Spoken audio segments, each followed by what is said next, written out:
Hello students, welcome to our channel. I am Rekha Khola. Today we are going to start with a new chapter, Indian Economy. भारतीय अर्थव्यवस्था के क्षेत्र 10th class का second chapter है economics का. So let's get start. Sectors of economic activities. Let's find that peoples are engaged in various activities. Some of these are activities producing goods, some others are producing services. These activities are happening around us every minute, even as we speak. How do we understand these activities? One way of doing this is to group them, classify them. Some important criterion. These groups are also called sector. यहाँ पे हमने क्या पढ़ा है कि आप लोगों को विभिन्न प्रकार की जो आर्थिक गतिविधियाँ हैं उनमें आप लोग एंगेज पाएंगे उनको. और क्या बताया इसमें कि इनमें से जो कुछ एक्टिविटीज़ हैं उनमें क्या होता है कि producing goods, some of these are activities producing goods, यानी कि इनमें से कुछ गतिविधियां जो वस्तु का उत्पादन करती हैं और कुछ जो हैं वो सेवाओं का सर्जन भी करती हैं. ये गतिविधियां जो हैं हमारे चारों ओर हर समय संपादित होती हैं, यहाँ तक कि हमारे बोलने में भी.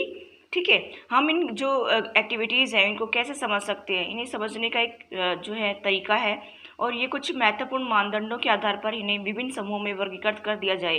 तो इन समूहों को क्षेत्रक भी कहते हैं. ठीक है, सेक्टर जिसको बोलते हैं इसको बोलते हैं क्षेत्र. ठीक है, आगे देखिए.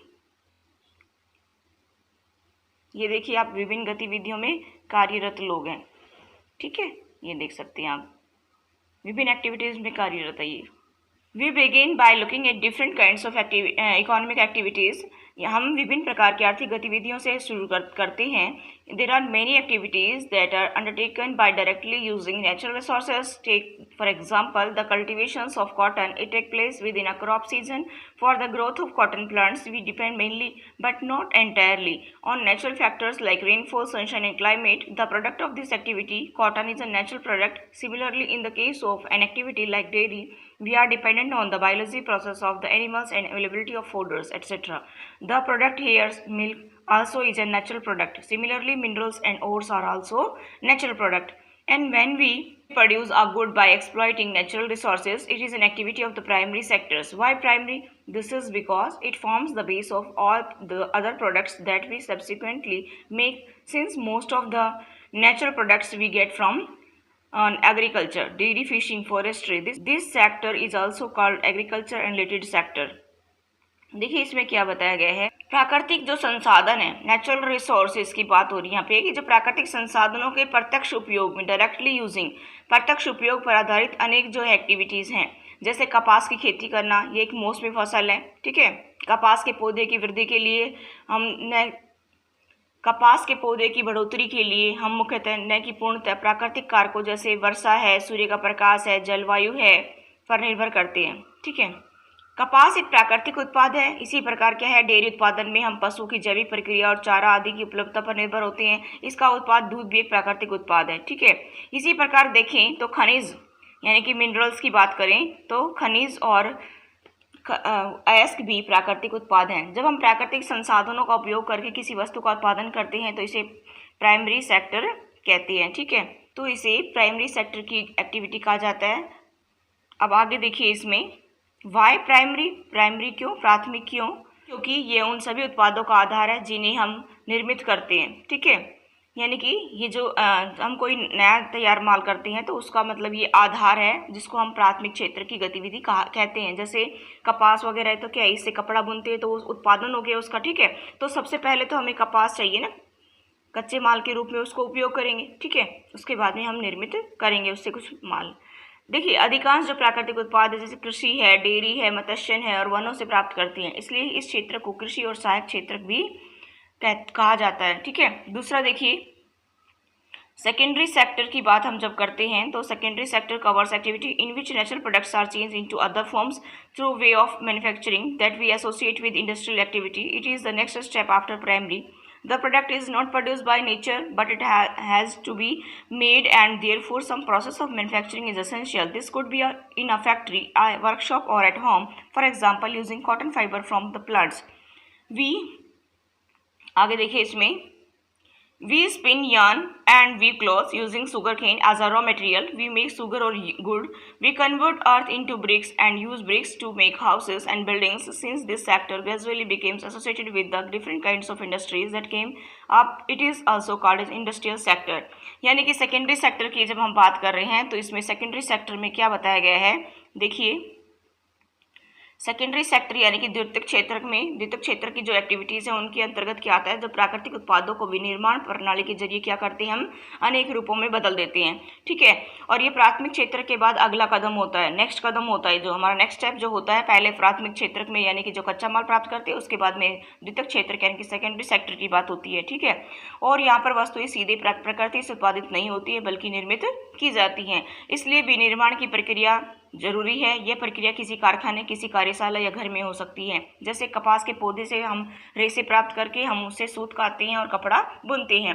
गन्ने को कच्चे माल के रूप में उपयोग कर हम चीनी और गुड़ तैयार करते हैं, और हम मिट्टी से ईंट बनाते हैं और ईंटों से घर और भवनों का निर्माण करते हैं, ठीक है। विभिन्न प्रकार के जो उद्योग हैं इनसे भी हम जुड़े हुए हैं, ठीक है।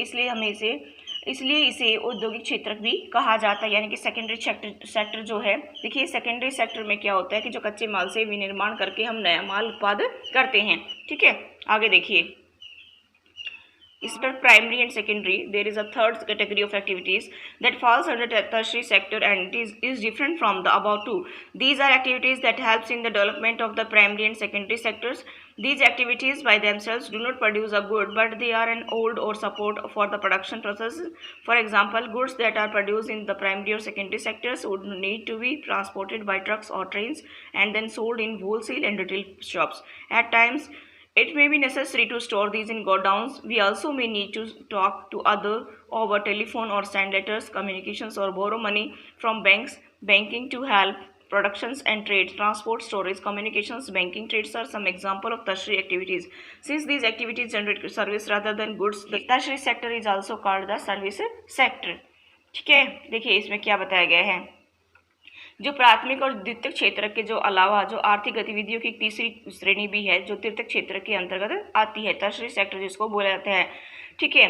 इसमें दो उपयुक्त जो क्षेत्र हैं जैसे प्राइमरी और सेकेंडरी सेक्टर, उनसे ये बिल्कुल अलग होती है। इसमें जो गतिविधियाँ होती है वो प्राथमिक और द्वितीयक क्षेत्र के विकास में मदद करती हैं।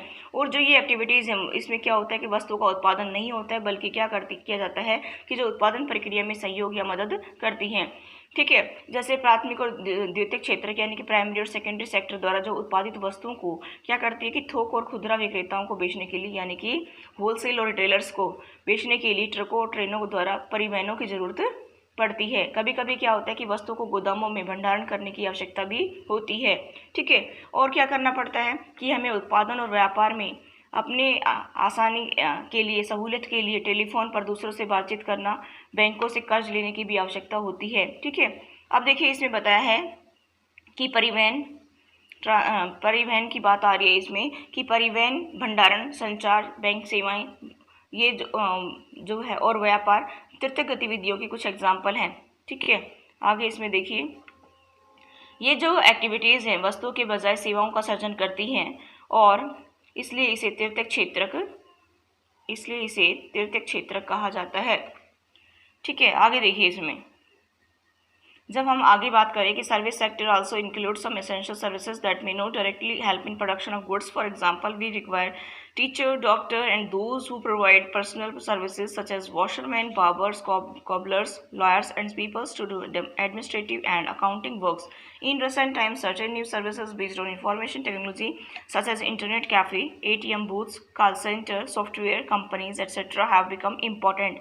यानी कि सेवा क्षेत्र में कुछ ऐसी जो सेवाएं भी हैं जो प्रत्यक्ष रूप से वस्तुओं के उत्पादन में सहायता नहीं करती हैं, ठीक है। जैसे टीचर हैं, डॉक्टर हैं, धोबी हैं, नाई हैं, मोची है और वकील, ये जैसे जो व्यक्तिगत सेवाएं उपलब्ध कराने वाले और जो प्रशासनिक और एडमिनिस्ट्रेटिव और अकाउंटिंग वर्क्स यानी कि प्रशासनिक और लेखांकन कार्य करने वाले लोगों की आवश्यकता होती है। वर्तमान समय की जब हम बात करें तो इंफॉर्मेशन टेक्नोलॉजी यानी कि सूचना प्रौद्योगिकी पर आधारित कुछ नवीन सेवाएं जैसे इंटरनेट कैफ़े, ठीक है, internet cafe, ATM booth, call centre, software company, ये सब इसमें महत्वपूर्ण हो गई हैं, ठीक है। आगे देखिए, आई होप आपको clear. Comparing the 3 sector, compare करना मतलब तुलना करना, 3 सेक्टर की तुलना, 3 क्षेत्रक जो है उनकी तुलना, 3 क्षेत्रकों की तुलना में क्या पढ़ेंगे कि the various production activities in the primary secondary tertiary sectors produce a very large number of goods and services, also the 3 sectors have a large number of people working in them to produce these goods and services. The next step therefore is to see how much goods and services are produced and how many people work in each sectors. In an economy there could be one or more sectors which are dominant in terms of total productions and employment while other sectors are relatively small in size. यानी कि प्राथमिक, द्वितीयक और तृतीयक क्षेत्र के जो उत्पादन कार्यों से काफ़ी अधिक मात्रा में वस्तुओं और सेवाओं का उत्पादन होता है। और इसके साथ क्या होता है कि जो इन क्षेत्रों में काफ़ी अधिक संख्या में लोग वस्तुओं और सेवाओं के उत्पादन के लिए काम करते हैं। इसके नेक्स्ट स्टेप में देखना है कि प्रत्येक क्षेत्र में कितनी वस्तुएं और सेवाएं उत्पादित होती हैं, कितनी वस्तुओं और सेवाओं का जो है प्रोडक्शन होता है, ये देखना है। कितने लोग उस क्षेत्र में काम करते हैं। किसी अर्थव्यवस्था में कुल उत्पादन और जो रोजगार की दृष्टि से एक या अधिक क्षेत्र प्रधान होते हैं, ठीक है। अन्य क्षेत्र अपेक्षाकृत छोटे आकार के होते हैं। आगे देखिए इसमें, how do we count the various goods and services, know the total production in each sector. प्रत्येक क्षेत्र की जो विविध वस्तुओं और सेवाओं की हम गणना कैसे करते हैं, कुल उत्पादन को कैसे जानते हैं, ये देखिए इसमें। With so many thousands of goods and services produced, you might think this is an impossible task. Not only would the task be enormous, you might also wonder how we can add up cars and computers and nails and furnitures. It won't make sense. यानी कि देखिए, with so many thousands of goods and services produce, देखिए हजारों की संख्या में जो उत्पादित वस्तु और सेवाओं की गणना करना असंभव कार्य है। यह बहुत बड़ा कार्य, न केवल बहुत बड़ा कार्य है बल्कि जो है आप आश्चर्यचकित भी होंगे कि हम जो है कारों, कंप्यूटरों, किलों, फर्नीचरों की संख्या का योगफल कैसे कर सकते हैं, और ये बेतुकी बात भी आपको लगेगी, ठीक है। अब देखिए आगे भी, you are right in thinking so. To get around this problem, economist suggest that the value of goods and services should be used rather than adding up the actual numbers. For example, if 10,000 kg of wheat is sold at rupees 8 per kg, the value of wheat will be rupees 80,000. Value of 5,000 coconuts at rupees 10 per coconut will be rupees 50,000. Similarly, the value of goods and services in the 3 sectors are calculated and then add up. यानी कि देखिए, आप बिल्कुल सही सोचती हैं कि इस समस्या के समाधान के लिए जो अर्थ इकोनॉमिस्ट हैं, यानी कि अर्थशास्त्रियों को क्या सुझाव है, सजेशन क्या दिया उन्होंने कि वस्तुओं और सेवाओं की जो वास्तविक संख्याओं का योग करने के स्थान पर उनके मूल्य का उपयोग किया जाना चाहिए। जैसे 10,000 किलोग्राम गेहूँ 8 रुपये प्रति किलोग्राम की दर से बेचा जाता है, तो गेहूँ का मूल्य 80,000 रुपये होगा। 10 रुपये नारियल की दर से 5,000 नारियल का मूल्य 50,000 रुपये होगा। इसी प्रकार तीनों क्षेत्रकों की वस्तुओं और सेवाओं के मूल्य की गणना की जाती है। इसके बाद इसका योगफल यानी देन एडेड अप, तब उसका योगफल प्राप्त करते हैं। आगे देखिए,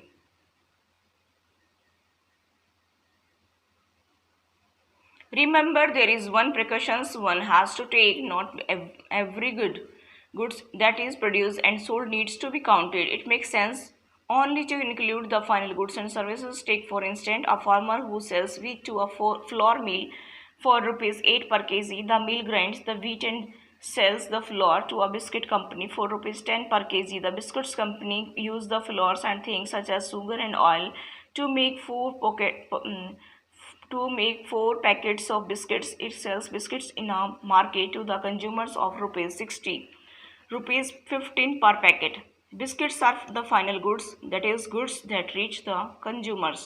यानी कि देखिए, यहाँ पे ध्यान क्या रखना है कि सावधानी क्या बरतने की ज़रूरत है कि जो उत्पादित और बेची गई जो वस्तुएं हैं, ठीक है, उनकी गणना करने की ज़रूरत नहीं है। केवल अंतिम वस्तुओं और सेवाओं की गणना का ही यहाँ पर औचित्य है, यानी कि उसको ही हम कर सकते हैं, सही रहेगा वो। तो अंतिम वस्तुओं और सेवाओं की गणना देखिए, जैसे एक किसान क्या करता है, आटा मिल को 8 रुपये प्रति किलोग्राम की दर से गेहूं बेचता है, और मिल में गेहूं की पिसाई होती है, और बिस्किट कंपनी को आटा 10 रुपये प्रति किलोग्राम की दर से बेचा जाता है। बिस्किट कंपनी जो है आटा के साथ चीनी और तेल जैसी चीज़ों का उपयोग भी करती है। अब बिस्कुट के 4 पैकेट बनाती है, वह बाज़ार में जो है कंज्यूमर्स, देखिए उपभोक्ताओं को 60 रुपये में 15 रुपये प्रति पैकेट बिस्कुट बेचती है, ठीक है। ये जो बिस्किट है अंतिम उत्पाद है और वह वस्तु जो उपभोक्ताओं तक पहुंचती है, ठीक है। आगे देखिए, why are only final goods and services counted in contrast to final goods such as wheat and the wheat flour in these examples are intermediate goods. Intermediate goods are used up in producing final goods and services. The value of final goods already includes the value of all intermediate goods that are used in making the final goods. Hence, the value of rupees 60 for the biscuit final goods already includes the value of flour, rupees 10. Similarly, the value of all other intermediate goods would have been included. To count the value of the flours and wheat separately is therefore not correct, because then we would be counted the value of the same things a number of times, first as wheat, then as flour and finally as biscuit. देखिए इसमें क्या देखेंगे कि केवल अंतिम वस्तुओं और सेवाओं की गणना क्यों की जाती है। ठीक, देखिए हमने ऊपर एग्जाम्पल पढ़ा, तो इसमें अंतिम वस्तु के विपरीत गेहूं और आटा जैसी जो वस्तुएं हैं मध्यवर्ती इंटरमीडिएट गुड्स मध्यवर्ती वस्तुएं हैं। ठीक है, मध्यवर्ती वस्तुएं जो इंटरमीडिएट गुड्स हैं are used to producing final goods and services, यानी कि जो मध्यवर्ती वस्तुएं अंतिम वस्तुओं और सेवाओं के निर्माण में इस्तेमाल की जाती हैं। अंतिम वस्तुओं के मूल्य में मध्यवर्ती वस्तुओं का मूल्य पहले से शामिल होता है। ठीक है, जैसे बिस्कुट है, बिस्कुट के मूल्य 60 रुपये में पहले से ही आटा का मूल्य 10 रुपये शामिल है, और इसी प्रकार जो अन्य मध्यवर्ती वस्तुओं का मूल्य भी शामिल होगा। गेहूं और आटा के मूल्य की अलग अलग गणना उचित नहीं है। अगर हम लगाएं गेहूं इतने का, आटा इतने का, तो ये ठीक नहीं है, क्योंकि जब हम एक ही वस्तु के मूल्य की गणना कई बार करते हैं, पहले गेहूँ के रूप में, फिर आटा के रूप में और अंतिम वस्तु बिस्किट के रूप में मूल्य की कई बार गणना करते हैं। ठीक है, आगे देखिए इसमें The value of final goods and services produced in each sectors during a particular year provide the total production of the sectors for that years, and the sum of productions in 3 sectors give what is called the gross domestic product, GDP जिसको बोलते हैं, of a country. It is the value of all final goods and services produced within a country during a particular year. GDP shows how big the economy is. यानी कि किसी विशेष वर्ष में प्रत्येक क्षेत्र के द्वारा, यानी कि प्रत्येक सेक्टर के द्वारा उत्पादित अंतिम वस्तुओं और सेवाओं का मूल्य उस वर्ष में क्षेत्र के कुल उत्पादन की जानकारी प्रदान करता है। तीनों क्षेत्रों के उत्पादन के योगफल को देश का सकल घरेलू उत्पाद कहते हैं, जिसको जीडीपी बोलते हैं। यह किसी देश के भीतर with in a country during a particular year, या किसी देश के भीतर किसी विशेष वर्ष में उत्पादित सभी वस्तुओं और अंतिम वस्तुओं और सेवाओं का मूल्य है। ठीक है, GDP show how big the economy is. GDP क्या करता है कि अर्थव्यवस्था की विशालता प्रदर्शित करता है। आगे देखिए इसमें, in India the mammoth task of measuring GDP is undertaken by our central government's ministry. This ministry, with the help of various government departments of all the Indian states and union territories, collect information relating to the total volume of goods and services and their prices and then estimate the GDPs. Bharat में जो हम बात करें सकल घरेलू उत्पाद की, यानी कि जीडीपी की बात करें, तो उसको मापना जैसा कठिन कार्य केंद्र सरकार के मंत्रालय द्वारा किया जाता है। ठीक है, और इसमें क्या बताया गया है, मंत्रालय राज्यों और केंद्र शासित क्षेत्रों के विभिन्न सरकारी विभागों की सहायता से वस्तु और सेवाओं की कुल संख्या और उसके मूल्य से संबंधित सूचना इकट्ठी करता है और तब जीडीपी का अनुमान करता है। ठीक है, एस्टीमेट तब लगाता है। आगे देखिए, हिस्टोरिकल चेंज इन सेक्टर, क्षेत्रकों में ऐतिहासिक परिवर्तन। Generally it has been noted from the history of many now developed countries that at initial stage of development primary sectors was the most important sector of the economic activities. ये अधिकांश विकसित देशों के इतिहास को देखा गया तो विकास की जो प्रारंभिक अवस्थाओं में प्राथमिक क्षेत्र की जो है आर्थिक सक्रियता का सबसे महत्वपूर्ण क्षेत्र रहा है। ठीक है, आगे देखिए, As the methods of farming changed, the agriculture sector began to prosper. It produced much more food than before. Many peoples could now take up other activities. There were increasing number of craftspersons and traders. Buying and selling activities increased many times. Besides, there were also transporters. आगे देखिए इसमें, administrative army and However, at this stage, most of the goods produced were natural products from the primary sectors and most peoples were also employed in these sectors. इसमें क्या बताया गया है कि देखिए जैसे जैसे क्या हुआ कि method of farming change in agriculture sector begin to prosper, यानी कि जैसे जैसे कृषि प्रणाली परिवर्तित हो गई, कृषि क्षेत्र समृद्ध होता चला गया, वैसे वैसे पहले की तुलना में अपेक्षाकृत जो है अधिक उत्पादन होने लगा। ठीक है, अब अनेक लोग जो है दूसरे कार्य करने लगे, शिल्पकारी व्यापारियों की संख्या में बढ़ोतरी हुई, क्रय विक्रय की गतिविधियाँ कई गुना बढ़ गई, अनेक लोग परिवहन प्रशासक और सैनिक कार्य इत्यादि से जुड़ गए। ठीक है, और इस अवस्था में क्या हुआ कि इस अवस्था में अधिकांश उत्पादित वस्तुएं प्राकृतिक उत्पाद थी जो प्राकृतिक क्षेत्र में आती थी और अधिकांश लोग इसी क्षेत्र में रोजगार करते थे। ठीक है, आगे देखिए इसमें over a long time, more than 100 years, and especially because new methods of manufacturing were introduced, factories came up and started expanding. Those peoples who had earlier worked on farms now began to work in factories in large numbers. Peoples began to use many more goods that were produced in factories at cheap rates. Secondary sector gradually became the most important in total productions and employment. Hence, over time, a shift had taken place. This means that the importance of the sectors had changed. यानी कि लंबे समय से 100 वर्षों से अधिक, यानी कि लंबे समय के बाद में और विशेषकर जो विनिर्माण की जो नवीन प्रणाली के प्रचलन से क्या हुआ कि कारखाने अस्तित्व में आए, उनका तेजी से विस्तार होने लगा। लोग पहले खेतों में काम करते थे, उनमें अधिक लोग जो है कारखानों में काम करने लगे, कारखानों में सस्ती दरों पर उत्पादित वस्तुओं का लोग इस्तेमाल करने लगे। कुल उत्पादन और रोजगार की दृष्टि से विद्युत क्षेत्र सबसे महत्वपूर्ण हो गया। ठीक है, और इस कारण अत्यधिक समय में काम होने लगा। इसका मतलब क्या है कि क्षेत्रकों का महत्व परिवर्तित हो गया। ठीक है, आगे देखिए। In the past 100 years, there has been a further shift from secondary to tertiary sectors. In developed countries, the service sectors has become the most important in terms of total productions. Most of the working peoples are also employed in the service sector. This is the general pattern observed in developed countries. यानी कि past के 100 सालों की जब हम बात करें, 100 वर्षों में विकसित देशों में द्वितीयक और जो तृतीयक क्षेत्र के यानी कि सेकेंडरी और टर्शियरी सेक्टर की जब हम बात कर रहे हैं यहाँ पे, तो उसमें बदलाव आया। ठीक है, और कुल उत्पादन की दृष्टि से सेवा क्षेत्र का महत्व बढ़ गया, यानी कि टर्शियरी सेक्टर का जो है महत्व बढ़ गया। अधिकांश लोग क्या हैं, श्रमजीवी लोग जो है सेवा क्षेत्र में ही नियोजित हैं, यानी कि काम में लगे हुए हैं, और विकसित देशों में यही सामान्य लक्षण देखा गया है। ठीक है, जनरल पैटर्न ऑब्जर्व किया गया है। अब देखिए, why is the total production and employment in the 3 sectors in India over the years have there been change similar to the patterns observe for developed countries, we shall be in the next section.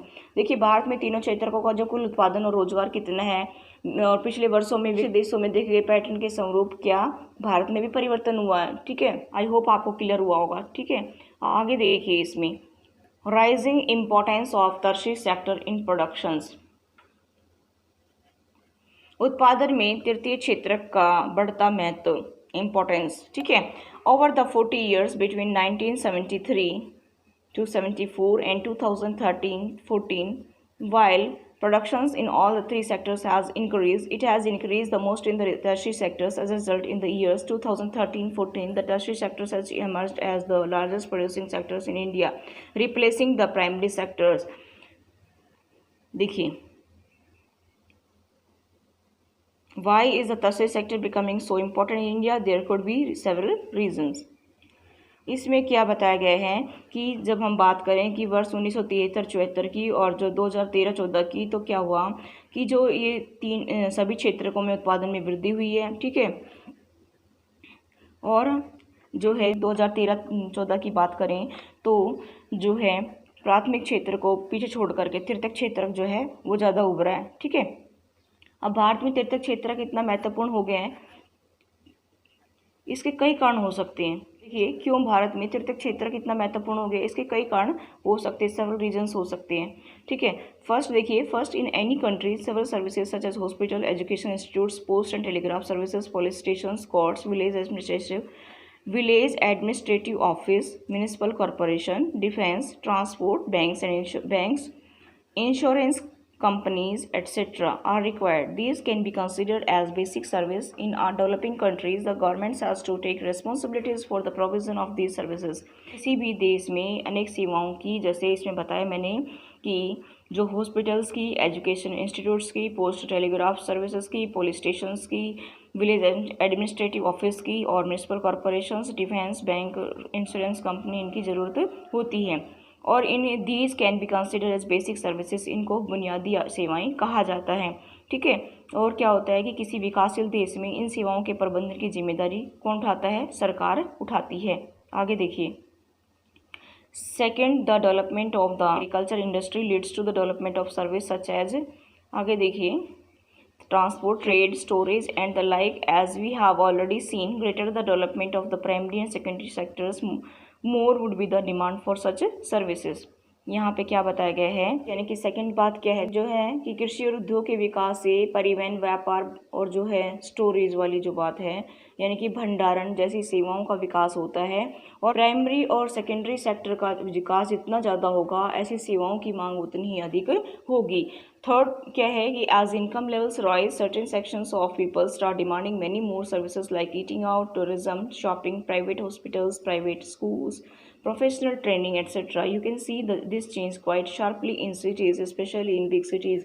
यानी कि तीर्थ क्या है कि जैसे जैसे आय बढ़ती है, कुछ लोग अन्य सेवाओं जैसे रेस्टोरेंट, पर्यटन में, शॉपिंग में, निजी अस्पताल, निजी विद्यालय, व्यावसायिक प्रशिक्षण की मांग शुरू कर देते हैं। आप नगरों में देखेंगे तो विशेषकर जो बड़े नगर हैं उनमें बहुत तेज़ी से परिवर्तन देखे जा सकते हैं। ठीक है, आगे देखिए। Fourth, over the past decades और certain new services such as those based on information communication technology have become important and essentials. The production of these services has been rising rapidly. In chapter 4 we shall see examples of these new services and the reasons for their expansions. यानी कि fourth की बात करें कि भाई जो पिछले दशकों की जब हम बात करें, यानी कि पास्ट डिकेड्स की, तो सूचना और जो संचार प्रौद्योगिकी पर आधारित जो कुछ नवीन सेवाएं हैं वो बहुत ही ज़रूरी हो गई। ठीक है, इन सेवाओं के जो उत्पादन में बहुत बढ़ोतरी हुई है। ठीक है, अब चैप्टर 4 में हम इन सेवाओं और इनके प्रसार के कारणों की चर्चा करेंगे। ठीक है, आगे देखिए। However, you must remember that not all of the service sectors is growing equally well. Service sector in India employs many different kinds of peoples at one end. There are a limited number of services that employ highly skilled and educated workers at the other ends. There are a very large number of workers engaged in service such as small shopkeepers, repairs, person transport, person, etc. These peoples barely manage to earn a living, and yet they perform these services because no alternative opportunities for works are available to them. Hence, only a part of this sector is growing in importance. You shall read more about this in the next section. देखिए, आपको याद रखना चाहिए कि जो सेवा क्षेत्र की जो सभी सेवाओं में समान रूप से बढ़ोतरी नहीं होती। भारत में सेवा क्षेत्र कई तरह से लोगों को नियोजित करते हैं। एक और क्या होता है कि जो सेवाओं की संख्या सीमित है, जिसमें अत्यंत कुशल और शिक्षित श्रमिकों को रोजगार मिलता है, और दूसरी ओर जो है बहुत अधिक संख्या में लोग छोटी दुकानों, मरम्मत कार्यों, परिवहन जैसी जो सेवाओं में लगे हुए हैं। ये लोग बड़ी मुश्किल से अपनी आजीविका कमा पाते हैं और इन सेवाओं में इसलिए लगे हुए हैं क्योंकि उनके पास कोई अन्य वैकल्पिक अवसर नहीं है। इस कारण से क्या होता है कि जो सेवा क्षेत्र के केवल कुछ भागों का ही महत्व बढ़ रहा है। ठीक है, हम आगे इनको डिटेल में पढ़ेंगे। ठीक है, आई होप आपको समझ आ गया होगा। आगे देखिए, चलिए। Where are most of the peoples employed, graph to represent percentage share of the three sectors in GDP. Now you can directly see the changing importance of the sectors over the 40 years. देखिए, share of sectors in GDP percentage यहाँ पे primary, secondary और tertiary का दिए गए हैं। देखिए, पहले हम देखते हैं 1973-74 की यहाँ पे बात हो रही है, 2013-14 की बात हो रही है। ठीक है, तो इसमें आप देख सकते हैं कि ये जो प्राइमरी सेक्टर है, फिर ये सेकेंडरी सेक्टर और ये टर्शरी सेक्टर है। यहाँ पर जब 13-14 की बात हो रही है तो यहाँ पर प्राइमरी सेक्टर में कम लगे हैं, सेकेंडरी में उससे ज़्यादा हैं और टर्शरी में उससे ज़्यादा हैं। ठीक है, तो इस तरह से जो चेंजमेंट होता जा रहा है। अब देखिए, a remarkable fact about India's while there has been a change in the share of the three sectors in GDP, a similar shift has not taken place in employment. Graph 3 shows the shares of employment in the three sectors in 1972-73 and 2011-12. The primary sectors continue to be the larger employers even now. यहाँ पे क्या बताया गया है, देखिए, इसमें हमने पहले भी पढ़ा है कि where are most of the peoples employed, कि अधिकांश लोग कहाँ नियोजित हैं। ठीक है, तो इसमें हम जब इसमें पढ़ा कि तीनों क्षेत्र की जो प्रतिशत हिस्सेदारी यहाँ पर दूसरे उसमें दिखाई गई है पॉइंट इसमें ग्राफ में, तो हमने देखा इसको और इससे हमें क्या पता चला है कि 40 वर्षों में क्षेत्रकों के बदलते महत्व को इसमें साफ साफ देख सकते हैं। ठीक है, A remarkable fact about India in that while there has been a change in the share of the three sectors in GDP, a similar shift has not taken place in employment. Graph 3 shows the share of employment in the three sectors in 1972-3 and 2011-12. The primary sector continued with the largest employers even now. देखिए, इसमें बताया गया है कि भारत की जब बात करें तो जो जीडीपी में तीनों क्षेत्रों की जो हिस्सेदारी में परिवर्तन हुआ है, और कोई भी फिर भी देखिए रोजगार में ऐसा ही परिवर्तन नहीं हुआ है। ठीक है।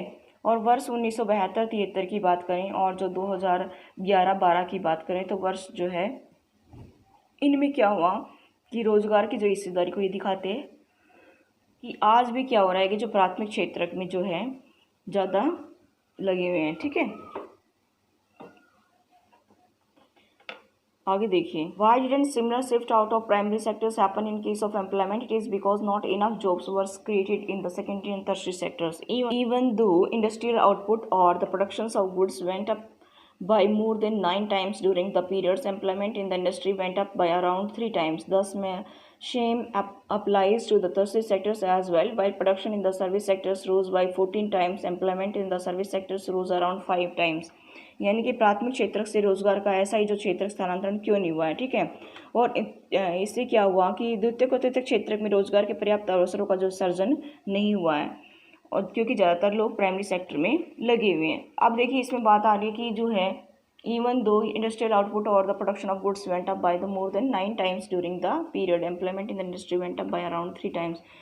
देखिए यहाँ पे क्या बताया कि जो इस अवधि में कि वस्तुओं के जो औद्योगिक उत्पादन में 9 गुना, और जो है रोजगार की बात करें 9 गुना वृद्धि हुई है, और जब रोजगार की बात करें तो इसमें 3 गुना ही वृद्धि हुई है। ठीक है। तृतीयक क्षेत्र पर भी यही बात लागू होती है। और इसमें क्या बताया कि while production in the service sectors rose by 14 times, employment in the service sectors rose around 5 times. यानी कि जो सेवा क्षेत्र में उत्पादन में 14 गुना से ज़्यादा वृद्धि हुई है, परंतु रोजगार में 5 गुना से भी कम वृद्धि हुई है। आगे देखिए, as a result more than half of the workers in the country are working in the primary sectors, mainly in agriculture, producing only a quarter of the GDP. In contrast to this, the secondary and tertiary sectors produce 4/5 of the produce, whereas they employ less than half of the people. Thus, this means that the workers in agriculture are not producing as much as they could. देखिए परिणाम क्या देखा जाए कि result की देश में जो है आधे से अधिक श्रमिक जो है प्राथमिक क्षेत्र में यानी कि कृषि क्षेत्र में काम कर रहे हैं, जिसका जो है जीडीपी में योगदान केवल 1/4 है। ठीक है। और जो है इसकी तुलना में जब हम सेकेंडरी और टर्शियरी सेक्टर की बात करें तो उसमें जीडीपी में इसका हिस्सा 3/4 है। ये क्षेत्र आधे से भी कम लोगों को रोजगार प्रदान करते हैं। इसका क्या मतलब है कि कृषि क्षेत्र में लगे श्रमिक अपनी क्षमता से कम उत्पादन कर रहे हैं। आगे देखिए, what it means is that there are more peoples in agriculture than is necessary, so even if you move a few peoples out, production will not be affected. In other words, workers in the agriculture sectors are underemployed. इसका मतलब क्या है कि कृषि में जो है आवश्यकता से अधिक लोग लगे हुए हैं। यदि आप कुछ लोगों को कृषि क्षेत्र से हटा देते हैं तो भी उत्पादन प्रभावित नहीं होगा। हम ऐसे भी कह सकते हैं कि कृषि क्षेत्र में श्रमिकों में अल्प बेरोजगारी है। For instance, take the case of a small farmers Lakshmi owning about 2 hectares of unirrigated lands, dependent only on rains and growing crops like jowar and arhar. All 5 members of her family works in the plot throughout the years. Why?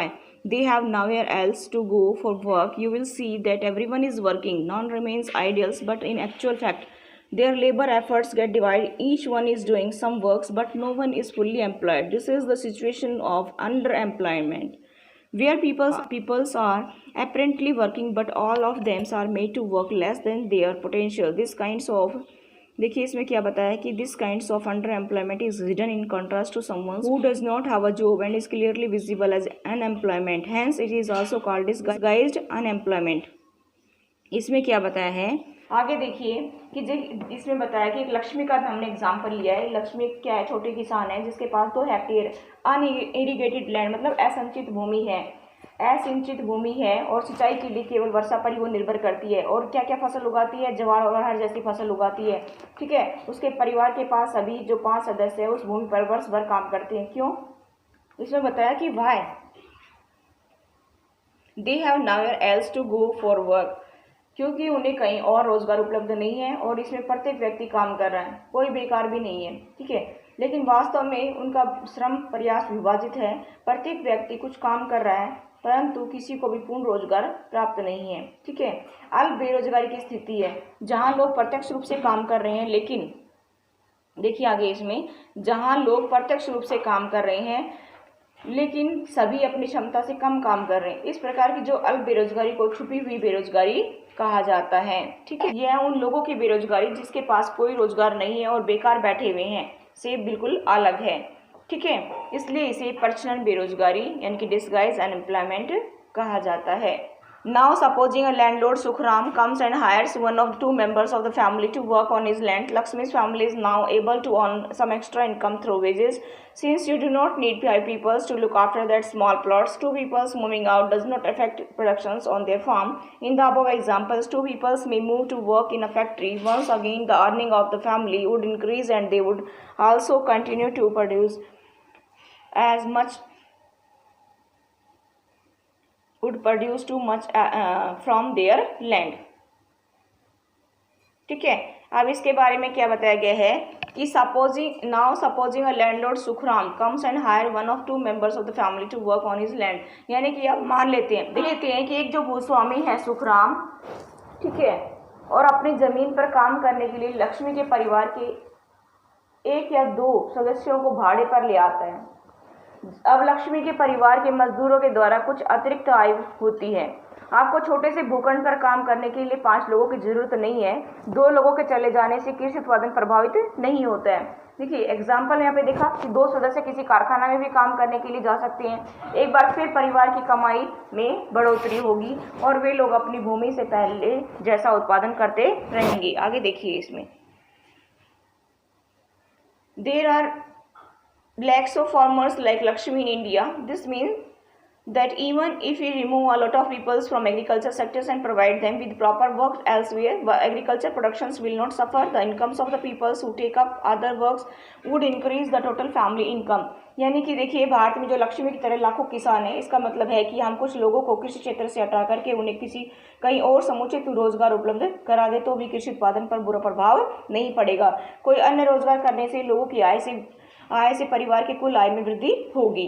देखिए this under employment can also happen in other sectors. For example, there are thousands of casual workers in the service sectors in urban areas who search for daily employment. They are employed as painters, plumbers, repairs persons and others doing odd jobs. Many of them don't find work every day. Similarly, we see other peoples of the service sectors of the street pursuing a cart or selling some things where they may spend the whole day but earn very little. They are doing this works because they do not have better opportunities. अल्प बेरोजगारी दूसरे क्षेत्रों में भी हो सकती है, दूसरे सेक्टर्स में भी हो सकती है। हम एग्जाम्पल देखें कि शहरों में सेवा क्षेत्र में हजारों अनियमित श्रमिक हैं और जो दैनिक रोजगार की तलाश करते हैं, जैसे इसमें प्लम्बर है, पेंटर है, मरम्मतकारी जैसे रोजगार करते हैं। ठीक है, और अन्य लोग जो है असुविधाजनक विषम काम करते हैं।